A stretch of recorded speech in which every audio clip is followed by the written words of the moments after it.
Hi everyone, welcome to Mindful Crafts and More. I'm Katrina. If this is your first time coming to my channel, welcome. I hope you see something in one of my videos that inspires you and helps you to consider subscribing. If you are returning, thank you so much. I really appreciate you. Welcome back. Happy New Year to each and every one of you. So, today I wanted to talk to you guys about guilty pleasures. First of all, what is a guilty pleasure? Well, I thought about it and I looked it up just so that we could understand and make sure we're all on the same page. Okay? So I'm going to look at my notes and tell you what I found. Okay, so first of all, a guilty pleasure is a noun and it's something such as a movie, a television program, music, or food, or something like that that you enjoy, even though doing so might not be held in the best light. Okay? So we all have guilty pleasures. Some of us have one, maybe two. Some of us might have a few even. And so, how do we deal with those? And is there a such thing as a crafting guilty pleasure? Maybe, maybe not. So, when we're talking about other types of guilty pleasures, before we get into if there's one in the crafting world or not, I would say maybe it's kind of like, say you have a food that's a guilty pleasure. Like maybe you like really salty, crunchy things like chips or like maybe you have a sweet tooth. So you really like sweets and you know you shouldn't have them, but every once in a while you say, you know what? I just really would like to enjoy a piece of cake or a piece of pie, and I'll be good. I'll make sure I don't overdo it, but that's a guilty pleasure that every once in a while, if you're careful, you might be able to partake of. Or maybe it's a movie. Maybe it's a cheesy movie that's just kind of silly that most people are like, really, you watch that movie? But it's for nostalgic purposes and you just really enjoy watching it. So you just do. You pop some popcorn or you prepare a dish that would go along with watching a movie or something like that. And you just sit down and you enjoy it. Okay. Or on the other hand, maybe it's music. Maybe there's certain music that you really enjoy.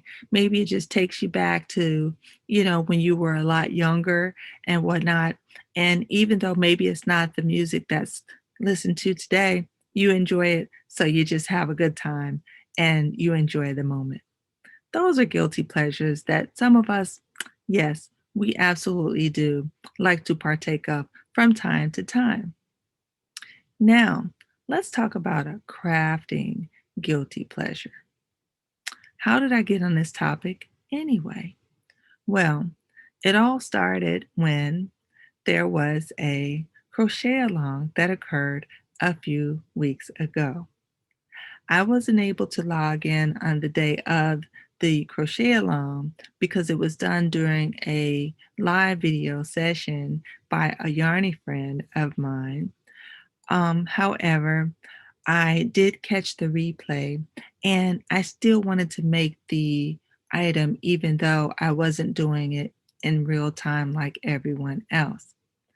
And I must say, I did enjoy making the item, and I think maybe it qualifies as a guilty pleasure. Now, how did I satisfy my feeling of it being a guilty pleasure?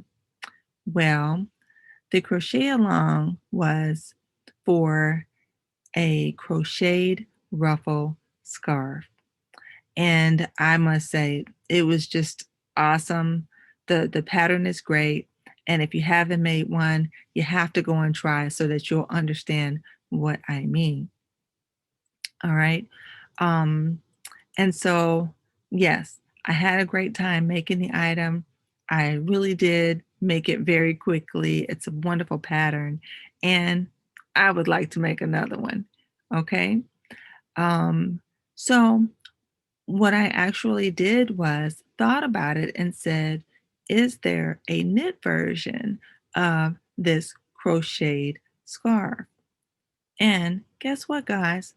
There was. So it took me a while because my crocheting is a lot faster than my knitting. So it took me a while to complete the project, and that's why I am just now getting to it today. So the crocheted version of the scarf is called a ruffle scarf. And what I will do is put the photo in over here. So, what do you think, guys? It is a crochet ruffle scarf, and I really like the way it came out. I did choose the white yarn that I chose because someone wanted a white scarf, and I thought that they would enjoy this style. So that's the reason that I chose that color for the scarf. Likely I will make another one, and I'm just gonna try in different colors to see how it goes. Because I'm known for trying things in a lot of different colors once I find a pattern that I like, right? All right.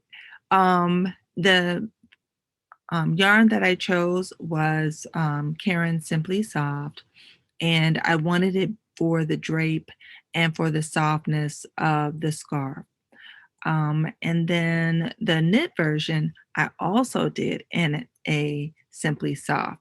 And so I will show you that version here.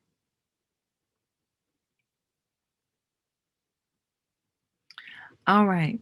So what do you think, guys? Now, since I am giving the white scarf to someone, I'm not going to try that one on myself, but I will try on the knit version. Hi guys, so I'm back. So what do you think? My mannequin is wearing the crochet version and I am wearing a knit version. So for the crochet version, this is designed by Jeanette of DOYcreations, and it is a crochet ruffle scarf. A few weeks back, Jeanette did a live, and during the live, she did a crochet along where she explained how to do this scarf, and I think it turned out wonderful. While I wasn't able to make the live, I did catch the replay and got the pattern and instruction on how to do it, and I made my scarf. I am very happy and very pleased with it. And I would say, yes, this is a crafty, guilty pleasure. I do plan to make more. The one that I am wearing is not called a ruffle scarf. It's also, it's actually called a potato chip scarf. And the reason it's called a potato chip scarf is because they say no one can make just one. So I think within the name of the item in and of itself, that qualifies it as a crafty, guilty pleasure. So the knit version, very easy to do, and it utilizes short row techniques. So if you haven't done short row type of knitting before, then this will be a good way to practice. You will get lots and lots of practice because that's the entire scarf. It's basically garter stitch with the short row technique added in. And I do like the way it turns out. You can either wear it open where it ruffles, or you can allow it to twist on itself to become a spiral and wear it that way. So let me know what you guys think. Potato chip versus ruffle. Which one of these would be your guilty pleasure? If you like this video, please give it a thumbs up and leave a comment. Let me know what you think. If you haven't subscribed already, please subscribe. I look forward to talking to you guys soon and having more inspiring conversations and makes to share with you. Again, I'll see you soon. Bye-bye.